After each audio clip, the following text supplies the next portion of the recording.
Hello everyone and welcome to my channel. In the previous video we did a makeover to my old Ikea stool, which now looks like that. I hope you enjoyed that video because I love the entire process, and the way it turned out is actually inspired me for my next project. And I didn't have to search far. In the bedroom there was an Ikea bench, of course Ikea, what else? And this bench had become the go-to spot for everyone to toss their clothes. At some point I had painted the top black because I used it as a plant stand, and then kids also doodled on it. And quick coat of black paint seemed like an easy fix. But now it's time for a complete makeover. The first step is to dismantle everything. I will unscrew the parts, but I'm thinking of keeping the legs as they are and focusing on the top part. At this point, I don't have a detailed plan. I'll start by priming the surface and then head to the store to see what catches my eye. It's amazing how much time you save by being spontaneous rather than over-planning. Sure, mistakes happen, but they're always fixable. Here I have sandpaper in 240 and 80 grit, which I'll use to strip off all the black paint and polish the bench down to the bare wood.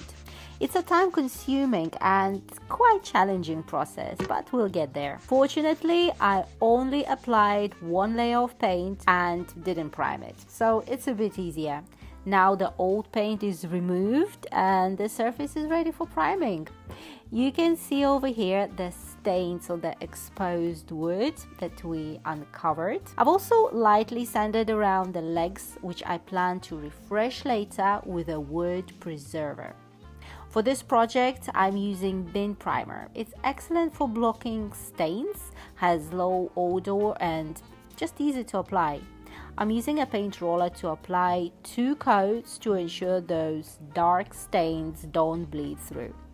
Now we leave it to dry and head to my local hardware store. As I mentioned earlier, I don't have a set plan, so I'll be relying on my intuition to choose the color. I prefer not to spend too much time deliberating. I usually go with whatever catches my eye first. That's how I chose my husband too. Quick decisions make life much easier, and they often turned out the right ones for me. How about you? Let me know in the comments if making daily decisions is easy for you, or you really need to weigh all the pros and cons. So my eye caught this light pink ballerina color, and that's what I'll be using. Although I used a gray primer, which is not ideal for such a light color. It really should have been white primer instead. However, I'm planning to add some design elements on top, so hopefully the gray primer won't show through too much. Hopefully. Fingers crossed. The primer has dried, and the next step is cleaning the surface with sugar soap. This strong cleaner removes all the small bumps and smoothes the surface. I have 2 buckets here, one with a diluted sugar soap solution and the other with clean water. The process involves dipping the cloth in the sugar soap, wiping the surface, dipping in the clean water, and then repeating with sugar soap. I'm using a lint-free cloth to ensure no residue is left behind. There is no need to scrub hard, just gently wipe in one direction and let it dry. Next, it's time to apply the paint. I'm using a paint roller which creates a lovely eggshell finish. Since I used a gray primer instead of their ideal white one for our pink ballerina color, I'm applying 3 coats of paint to cover it up. This paint is self-priming, so it covered the gray well, and I just love how the color appears in the daylight.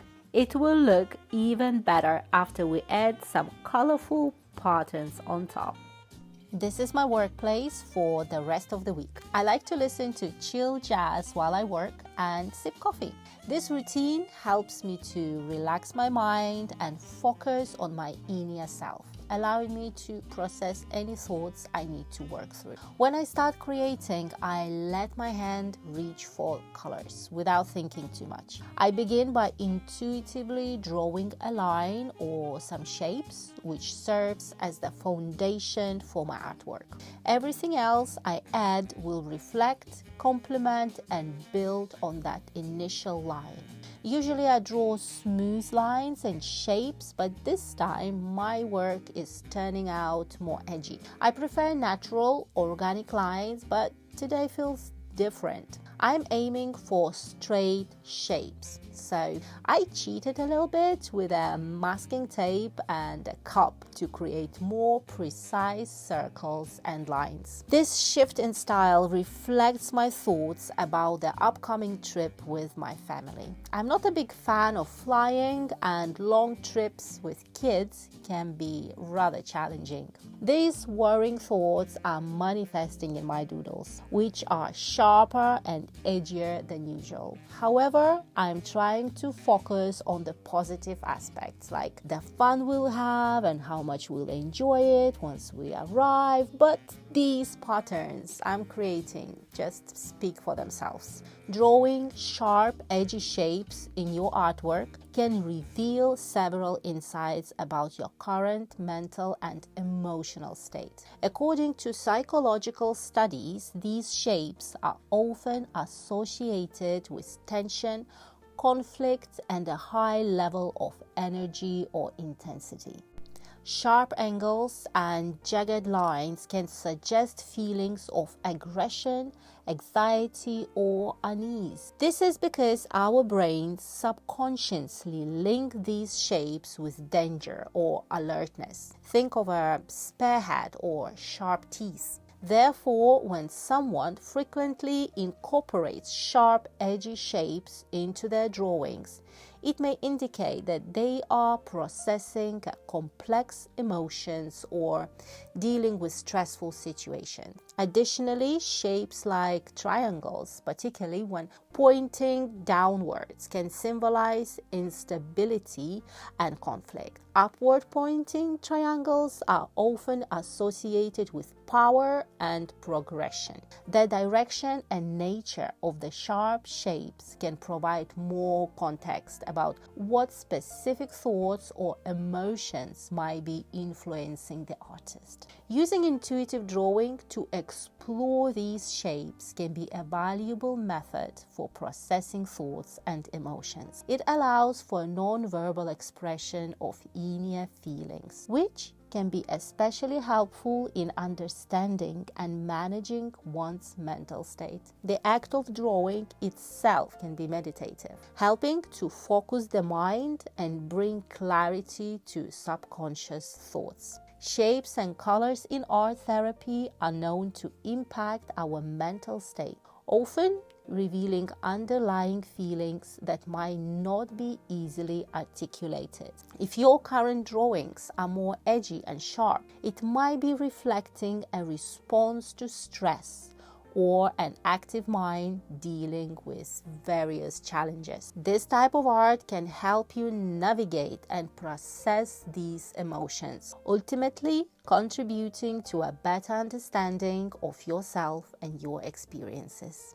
It's fascinating how our thoughts and emotions can unfold in front of us in colorful shapes and forms. Intuitive drawing not only helps in processing these thoughts, but also has a positive effect on your mental state. The shapes and colors you choose can influence your mood, help to feel calmer and more centered. This creative expression allows to explore and understand your inner world, bringing clarity and peace.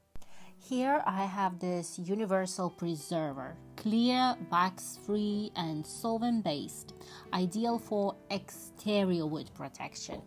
It's commonly used for sheds and fences because it safeguards against rotting or insects and stains. However, I'll be using it on our bench to refresh the wood and enhance its natural color, creating a nice contrast with the painted top. Ideally, you would use some wood stain, but I just didn't want to spend money and just go with what I already have. While it dries, I'll apply a spray wood lacquer, polyurethane based, to the top part to preserve my artwork. I'll spray 3 thin layers, both vertically and horizontally, allowing 2 hours between each application. Once everything is dry, I reassemble the bench. It looks quite different from my usual projects, less detailed with different shapes, but I think it's a defined improvement over its previous state, right? Perhaps it deserves a better spot than being hidden under a pile of clothes in the bedroom. Let me know what you think. To support my channel, I don't ask for donations, but your likes, your comments, and subscriptions make a huge difference and mean a lot to me. Also, allowing a couple of ads from YouTube to play helps me to earn just a little bit more to keep improving my videos and creating interesting content for you. Thank you all for watching, and I'll see you in the next video.